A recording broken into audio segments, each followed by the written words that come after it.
ಉಡಾಯಿಸೋ ಖಾರ ಬಣ್ಣ ರುಚಿಯನ್ನು ನೀಡುತ್ತದೆ. ಮೆಣಸಿನ ಪುಡಿ ಚಿಂದಿ ಉಡಾಯಿಸೋ ಖಾರ ಬಣ್ಣ ರುಚಿ. ಜಲಂಧರ್ನಲ್ಲಿ ಪಾಕ್ ಗೂಢಚರಿಯನ್ನ ಬಂಧಿಸಲಾಗಿದೆ.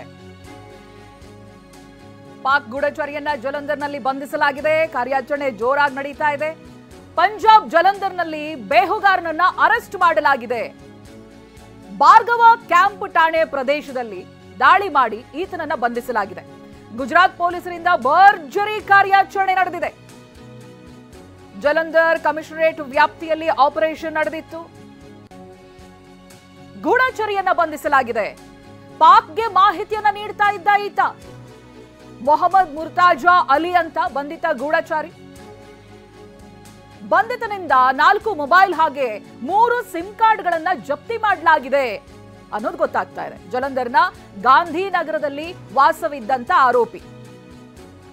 ಎಲ್ಲಾ ಭಾರತೀಯ ಸುದ್ದಿವಾಹಿನಿಗಳ ಸುದ್ದಿ ಕೇಳಿಸ್ಕೊಳ್ತಾ ಇದ್ದ ಈತ ಬೇರೆ ಬೇರೆ ಮೂಲಗಳ ಮಾಹಿತಿಯನ್ನ ಪಡಿತಾ ಇದ್ದ. ಆ ನಂತರದಲ್ಲಿ ಪಾಕ್ಗೆ ಈತ ಮಾಹಿತಿಯನ್ನ ಕೊಡ್ತಾ ಇದ್ದ.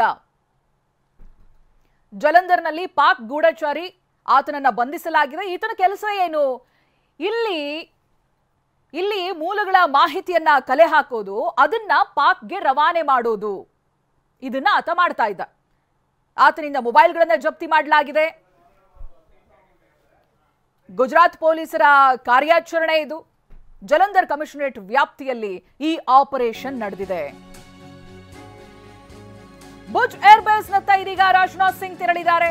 ಕೆಲವೇ ಕ್ಷಣಗಳಲ್ಲಿ ಭುಜ್ ಏರ್ ಬೇಸ್ಗೆ ಆಗಮಿಸುತ್ತಾರೆ ರಾಜನಾಥ್ ಸಿಂಗ್.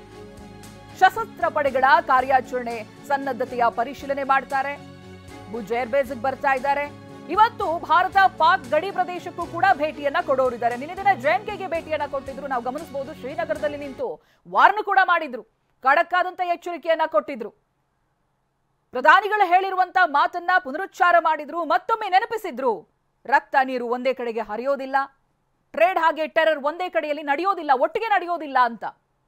ಜೊತೆಗೆ ಅಲ್ಲಿದ್ದಂತ ಸೈನಿಕರಿಗೆ ಆತ್ಮವಿಶ್ವಾಸ ತುಂಬಿದ್ರು, ಅವರಿಗೆ ಕಂಗ್ರಾಚುಲೇಟ್ ಮಾಡಿದ್ರು, ಅವ್ರ ಜೊತೆಗೆ ಸಿಹಿ ಹಂಚಿಕೊಂಡ್ರು, ಹಸ್ತಲಾಘವ ಮಾಡಿದ್ರು. ಇವತ್ತಿನ ದಿನ ಭುಜ್ ಏರ್ ಬೇಸ್ಗೆ ಭೇಟಿಯನ್ನ ಕೊಡ್ತಾ ಇದ್ದಾರೆ. ಸಶಸ್ತ್ರ ಪಡೆಗಳ ಕಾರ್ಯಾಚರಣೆ ಸನ್ನದ್ಧತೆ ಯಾವ ರೀತಿಯಾಗಿದೆ ಅನ್ನೋದರ ಪರಿಶೀಲನೆ ಮಾಡ್ತಾರೆ ರಾಜನಾಥ್ ಸಿಂಗ್. ಬಿಡುವಿಲ್ಲದ ರೀತಿಯಾಗಿ ತಿರುಗಾಟ ನಡೆಸ್ತಾ ಇದ್ದಾರೆ. ಒಂದು ಭಾಗದಿಂದ ಮತ್ತೊಂದು ಕಡೆಗೆ ಭೇಟಿಯನ್ನ ಕೊಡ್ತಾ ಇದ್ದಾರೆ. ಅಲ್ಲಿಯ ಸ್ಥಿತಿಗತಿಗಳ ಅವಲೋಕನ ಮಾಡ್ತಾ ಇದ್ದಾರೆ, ಪರಿಶೀಲಿಸ್ತಾ ಇದ್ದಾರೆ. ಯಾವ ರೀತಿಯಾಗಿ ತಯಾರಾಗಿದ್ದೀವಿ, ಏನಾಗಿತ್ತು ಅನ್ನೋದನ್ನ ತಿಳಿದುಕೊಳ್ತಾ ಇದ್ದಾರೆ. ಭುಜ್ ಏರ್ ಬೇಸ್ಗೆ ಇವತ್ತು ರಕ್ಷಣಾ ಸಚಿವ ರಾಜನಾಥ್ ಸಿಂಗ್ ಭೇಟಿಯನ್ನ ಕೊಡ್ತಾರೆ. ಇನ್ನೇನು ಕೆಲ ಕ್ಷಣಗಳಿಗೆ ಬರ್ತಾರೆ ಅನ್ನೋದು ಗೊತ್ತಾಗ್ತಾ ಇದೆ. ಭುಜ್ ಏರ್ ಬೇಸ್ಗೆ ಅಲ್ಲಿಯ ಕಾರ್ಯಾಚರಣೆಯ ಸನ್ನದ್ಧತೆ ಯಾವ ರೀತಿಯಾಗಿದೆ ಅನ್ನೋದನ್ನ ಗಮನಿಸ್ತಾರೆ.